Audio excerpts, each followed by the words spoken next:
সুপ্রিয় শিক্ষার্থীবৃন্দ, আসসালামু আলাইকুম।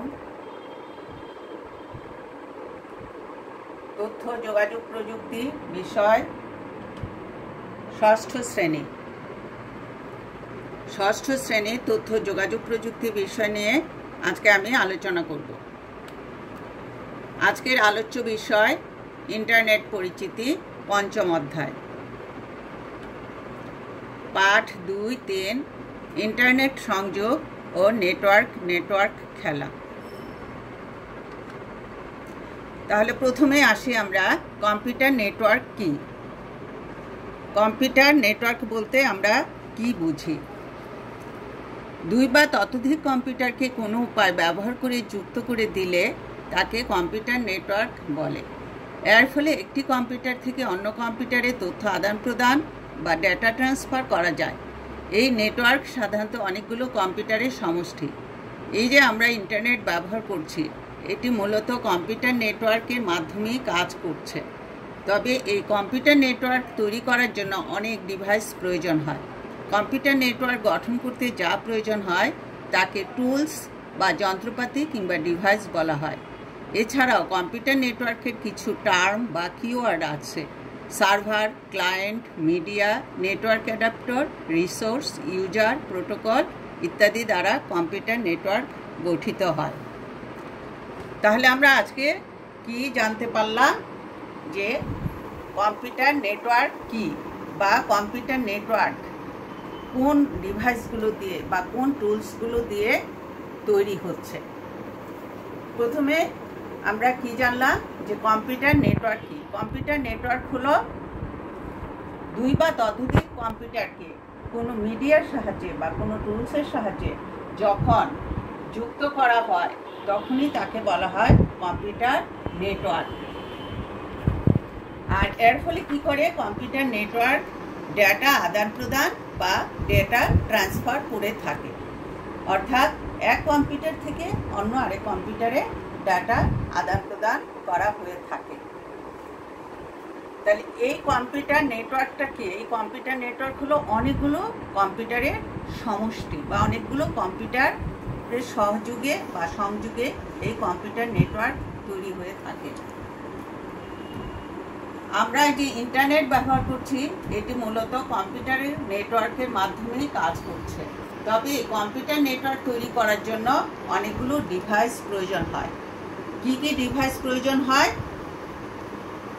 যেমন প্রথমে আমরা আসি সার্ভার। তাহলে সার্ভার কি? তোমরা এখানে একটা ছবি দেখতে পাচ্ছ, দেখো এখানে ছবি একটা তোমরা দেখতে পাচ্ছ। এটা হলো কম্পিউটারের একটি নেটওয়ার্ক। এখানে বিভিন্ন টুলস দেওয়া আছে। এই যে server, switch, router, internet, printer. তাহলে এই যে এই নেটওয়ার্কিং সিস্টেমটা, তারপরে যে কম্পিউটার, এই যে নেটওয়ার্কিং সিস্টেম, এই নেটওয়ার্কিং সিস্টেমে আমাদের এই ডিভাইসগুলো প্রয়োজন হচ্ছে। তারপরেও আরও কিছু ডিভাইস প্রয়োজন আছে যেগুলো তোমাদের সামনে এখন আমি উপস্থাপন করব। সার্ভার কি? সার্ভার নাম শুনেই তোমরা বুঝতে পারছো যে এটি সার্ভ করে, অর্থাৎ সার্ভার হচ্ছে মোটামুটি শক্তিশালী কম্পিউটার যেটি নেটওয়ার্কের অন্য কম্পিউটারকে নানা রকম সেবা দিয়ে থাকে। একটি নেটওয়ার্ক কিন্তু একটি নয়, অনেকগুলো। একটি নেটওয়ার্কে শুধু একটা নয়, অনেকগুলো সার্ভার থাকতে পারে। তাহলে সার্ভার নাম শুনে তোমরা কি বুঝতে পারছো? যে এটা সার্ভ করে থাকে, অর্থাৎ সার্ভার অর্থ সেবা দিয়ে থাকে বা সার্ভ করে থাকে। তাহলে সার্ভার সম্পর্কে তোমরা এখন জানতে পারলা। এখন আসি আমরা ক্লায়েন্ট কি। এখানে প্রথমে আছে সার্ভার, তারপর client, media, network adaptor, resource, user, protocol. Server সম্পর্কে তোমরা জানতে পেরেছ। এখন আমরা আসি ক্লায়েন্ট কি। ক্লায়েন্ট একটি ইংরেজি শব্দ। কেউ যদি অন্য কারো কাছ থেকে কোনো ধরনের সেবা নেয় তখন তাকে ক্লায়েন্ট বলে। কম্পিউটার নেটওয়ার্কেও ক্লায়েন্ট শব্দটার অর্থ মোটামুটি সেরকম। যেসব কম্পিউটার সার্ভার থেকে কোনো ধরনের তথ্য নেয় তাকে ক্লায়েন্ট বলে। যেমন মনে করো তুমি তোমার কম্পিউটার থেকে নেটওয়ার্ক ব্যবহার করে ইমেইল পাঠাতে চাও, তাহলে তোমার কম্পিউটার হবে ক্লায়েন্ট, নেটওয়ার্কের যে কম্পিউটারটি ইমেল পাঠানোর কাজটুকু তোমার জন্য করে দিবে সেটা হবে সার্ভার। এক্ষেত্রে সার্ভারটি হলো ইমেল সার্ভার। তাহলে ক্লায়েন্ট কি? ক্লায়েন্ট হলো একটা ইংরেজি শব্দ যেটা কি করে, কারো কাছ থেকে বা অন্য কম্পিউটার থেকে বা অন্য কারো কাছ থেকে সেবা গ্রহণ করে বা সেবা প্রদান করে। তাহলে কম্পিউটার নেটওয়ার্কের ক্লায়েন্ট হলো, যেমন তুমি যদি কম্পিউটার সার্ভার থেকে কোনো ধরনের তথ্য নাও তখন সেটা হবে তোমার ক্লায়েন্ট। মিডিয়া, যে বস্তু ব্যবহার করে কম্পিউটারগুলো জুড়ে দেওয়া হয় সেটা হচ্ছে মিডিয়া। মিডিয়া অর্থ কি? মাধ্যম। এই মাধ্যমগুলো কি হতে পারে? বৈদ্যুতিক তার, কোয়াক্সিয়াল তার, অপটিক্যাল ফাইবার ইত্যাদি মিডিয়া হতে পারে। কোনো মিডিয়া ব্যবহার না করেও ওয়্যারলেস পদ্ধতিতে কম্পিউটারকে নেটওয়ার্ক জুড়ে দেওয়া যায়। অর্থাৎ ওয়্যারলেস হলো মিডিয়া নাই তারবিহীন, ওয়্যারলেস অর্থাৎ তারবিহীন। তারবিহীন পদ্ধতিতেও আমরা নেটওয়ার্কিং সিস্টেম চালু করতে পারি বা ব্যবহার করতে পারি। নেক্সট আমরা আসি নেটওয়ার্ক অ্যাডাপ্টার। একটা কম্পিউটারকে সোজাসুজি নেটওয়ার্কের সাথে সংযুক্ত করে দেওয়া যায় না। সেটা করার জন্য কম্পিউটারের সাথে একটা নেটওয়ার্ক ইন্টারফেস কার্ড বা এনআইসি লাগাতে হয়। সেই কার্ডগুলো তখন মিডিয়া থেকে তথ্য নিয়ে ব্যবহার করার জন্য কম্পিউটারকে দিতে পারে, আবার কম্পিউটার থেকে তথ্য নিয়ে সেটা নেটওয়ার্কে ছেড়ে দিতে পারে। এটাই হলো নেটওয়ার্ক অ্যাডাপ্টারের কাজ। রিসোর্স, ক্লায়েন্টের কাছে ব্যবহারের জন্য যে সকল সুযোগ সুবিধা দেওয়া হয় তার সবই হচ্ছে রিসোর্স। রিসোর্স অর্থ কি? সম্পদ। কম্পিউটারের সাথে যদি একটা প্রিন্টার কিংবা একটা ফ্যাক্স লাগানো হয় সেটা হচ্ছে রিসোর্স। কম্পিউটার নিয়ে কেউ যদি সার্ভারে রাখা একটা ছবি আঁকার সফটওয়্যার ব্যবহার করে সেটাও রিসোর্স। যারা নেটওয়ার্ক ব্যবহার করে তারা শুধু যে রিসোর্স গ্রহণ করে তা নয়, তোমার কাছে যদি কোনো গুরুত্বপূর্ণ তথ্য থাকে বা মজার ছবি থাকে এবং সেটা যদি নেটওয়ার্কের মাধ্যমে অন্যরাও ব্যবহার করতে থাকে তাহলে তোমার কম্পিউটারও একটা রিসোর্স হয়ে যাবে। ইউজার, যে ক্লায়েন্ট সার্ভার থেকে রিসোর্স ব্যবহার করে সেই ইউজার বা ব্যবহারকারী। অর্থাৎ ইউজার এর বাংলা হলো ব্যবহারকারী। যে ক্লায়েন্ট সার্ভার থেকে রিসোর্স নিয়ে রিসোর্সকে ব্যবহার করে সেই ব্যক্তি হলো ইউজার বা ব্যবহারকারী। এখন আমরা আসি প্রোটোকল কি। ভিন্ন ভিন্ন কম্পিউটারকে একসাথে যুক্ত করতে হলে এক কম্পিউটারের সাথে অন্য কম্পিউটারে যোগাযোগ করার জন্য কিছু নির্দিষ্ট নিয়ম মেনে চলতে হয়। আমরা সবাই কিন্তু কিছু না কিছু নিয়ম মেনে চলি।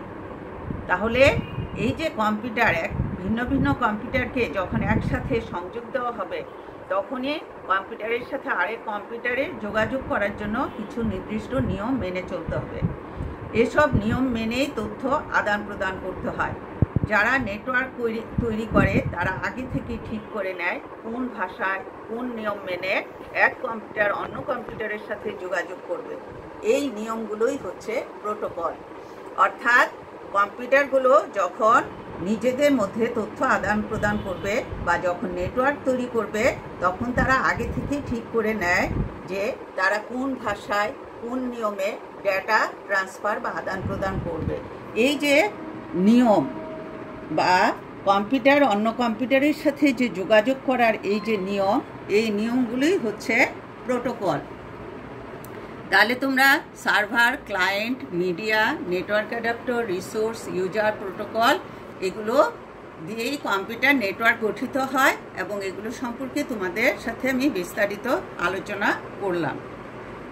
এখন আমরা আসি নেটওয়ার্ক খেলা, অর্থাৎ আমরা কিভাবে নেটওয়ার্ক খেলা করব। নেটওয়ার্ক খেলা অর্থাৎ নেটওয়ার্ক টপোলজি, অর্থাৎ নেটওয়ার্ককে আমরা কিভাবে সাজাবো বা কম্পিউটারগুলোকে কোন পদ্ধতিতে সাজালে আমরা নেটওয়ার্কিং সিস্টেমটাকে ভালোভাবে ব্যবহার করতে পারবো। আমরা জানি প্রত্যেকটি নেটওয়ার্ক কিছু কম্পিউটার বা হোস্টের সমন্বয়ে গঠিত হয়ে থাকে, যারা একে অপরের সাথে যুক্ত হয়ে তথ্য আদান প্রদান করে। নেটওয়ার্ক টপোলজি হলো এমন একটি বিষয় যা হোস্ট বা ডিভাইসসমূহ কীভাবে একে অপরের সাথে যুক্ত থাকে সেই সিস্টেমকে বোঝায়। তাহলে কম্পিউটার নেটওয়ার্ক কি, বা কম্পিউটার নেটওয়ার্ক অর্থাৎ কম্পিউটার নেটওয়ার্ককে কতভাবে সাজানো যাবে, বা এই নেটওয়ার্কিং সিস্টেমটাকে আমরা কম্পিউটারগুলোকে কিভাবে সাজালে এই নেটওয়ার্ক সিস্টেমটা আমরা সুন্দরভাবে কাজ করতে পারবো, সেটাকে বলা হচ্ছে নেটওয়ার্ক টপোলজি। তাহলে এই নেটওয়ার্ক টপোলজি তথ্য আদান প্রদান কিভাবে করবে তার কতগুলো, বা আমরা কম্পিউটারগুলোকে কিভাবে সাজালে আমরা সেই সুবিধাগুলো পাবো, সেটাকে বা সেই নেটওয়ার্ক টপোলজিকে কয়েকটা ভাগে ভাগ করা হয়েছে। একটা হলো bus topology, star topology, ring topology, mash topology, tree topology, hybrid topology. এখানে তোমরা ছবিতে দেখতে পাচ্ছ বাস টপোলজি। এখানে মাঝখানে একটা কেবল আছে, এই কেবলের সাথে কম্পিউটারগুলো সংযোগ দেওয়া আছে কিভাবে, লম্বালম্বিভাবে, অর্থাৎ বাসের মতো। বাসের এই সাইডে যেমন কিছু সিট থাকে, এই সাইডে সিট থাকে, মাঝখানে আসা যাওয়ার প্যাসেজ বা পথ থাকে।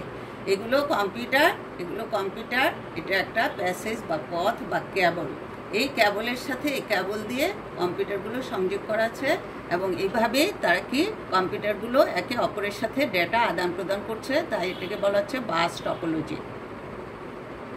রিং টপোলজি অর্থাৎ রিংয়ের মতো, এখানে একটা, এখানে একটা, এখানে একটা, এখানে একটা, এখানে কম্পিউটারগুলো রিং বা গোলাকার আকারে সজ্জিত করা আছে। অর্থাৎ এখান থেকে তথ্য এখানে যাবে, এখানে যাবে, এইভাবে তথ্যগুলো বা ডেটাগুলো কম্পিউটার থেকে কম্পিউটারে আদান প্রদান হবে। স্টার টপোলজি, স্টার টপোলজিতে এই যে এখানে মাঝখানে একটা কম্পিউটার আছে, এটাই হলো হোস্ট কম্পিউটার, অর্থাৎ সে হোস্ট আর এরা হলো গেস্ট। তোমার বাসায় যদি কোনো মেহমান আসে তাহলে তুমি হবা হোস্ট, আর তোমার মেহমানরা বা গেস্টরা হবে গেস্ট, আর তুমি যেহেতু তোমার বাসায় এসেছে তুমি হবা হোস্ট। সেরকম এই মাঝের কম্পিউটারটি হবে হোস্ট, আর এরা হবে সব গেস্ট কম্পিউটারতে। এটাই স্টার বা তারার মতো সাজানো আছে বলে এর নাম দেওয়া হয়েছে স্টার টপোলজি। এখানে ম্যাশ টপোলজি, ম্যাশ টপোলজি কীরকম দেখো, প্রত্যেকটার সাথে প্রত্যেকটার সংযোগ, প্রত্যেকটার সাথে প্রত্যেকটার সংযোগ। এইভাবে যখন কম্পিউটারগুলোকে সংযোগ দেওয়া হয় বা নেটওয়ার্কিং সিস্টেম গড়ে তোলা হয়, তখন এটাকে বলা হয় ম্যাশ টপোলজি। অর্থাৎ এই টপোলজিতে কম্পিউটারগুলো প্রত্যেকের সাথে তথ্য বা ডেটা আদান প্রদান করতে পারবে। ট্রি টপোলজি অর্থাৎ গাছের মতো, এটা একটা হোস্ট কম্পিউটার বা ট্রি গাছ। এখান থেকে এই যে কাণ্ড সাথে কতগুলো কম্পিউটার সংযোগ দেওয়া আছে, আবার শাখা কম্পিউটার সংযোগ দেওয়া আছে। এলে এইভাবে যখন গাছের শাখা প্রশাখার মতো কম্পিউটারগুলো দিয়ে নেটওয়ার্কিং সিস্টেম গড়ে তোলা হয়, তখন তাকে বলা হয় ট্রি টপোলজি। এটা হলো হাইব্রিড টপোলজি। হাইব্রিড টপোলজি কি? হাইব্রিড টপোলজি হলো কয়েকটা বা দুই ধরনের টপোলজি। এই যে এখানে এক ধরনের টপোলজি, এখানে এটা হলো রিং টপোলজি, আর এটা হলো স্টার টপোলজি। এই স্টার টপোলজি আর রিং টপোলজি এই দুইটা মিলে যখন একটা টপোলজি বা নেটওয়ার্কিং সিস্টেম গড়ে উঠেছে, তখন এটাকে বলা হচ্ছে হাইব্রিড টপোলজি বা হাইব্রিড নেটওয়ার্কিং সিস্টেম। এটা রিং সিস্টেম আর এটা হলো স্টার সিস্টেম, এই দুইটা সিস্টেম মিলে একটা নেটওয়ার্কিং সিস্টেম গড়ে তুলেছে, এই জন্য এটাকে বলা হচ্ছে হাইব্রিড নেটওয়ার্কিং সিস্টেম বা নেটওয়ার্ক টপোলজি।